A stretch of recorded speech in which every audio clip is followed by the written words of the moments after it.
সুনন আবু দাউদ তাহাকিকৃত ২০ নম্বর হাদিস অধ্যায় পবিত্রতা অর্জন পরিচ্ছেদ ১১ পেশাব থেকে সতর্ক থাকা প্রসঙ্গে ইবনু আব্বাস রাদিয়াল্লাহু তাআলা আনহু সূত্রে বর্ণিত তিনি বলেন নবী সাল্লাল্লাহু আলাইহি ওয়াসাল্লাম দুটি কবরের পাশ দিয়ে অতিক্রমকালে বললেন এ দুজনকে শাস্তি দেয়া হচ্ছে কিন্তু কোনো বড় গুনাহের কারণে শাস্তি দেয়া হচ্ছে না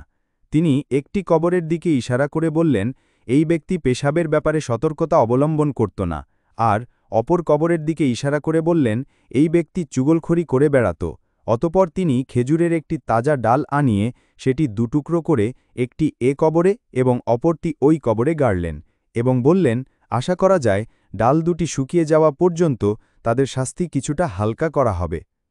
হান্নাদ ইয়াস্তানজিহু শব্দস্থলে ইয়াস্তাতিরু শব্দ উল্লেখ করেছেন সহিহ বুখারী ও মুসলিম হাদিসের মান সহিহ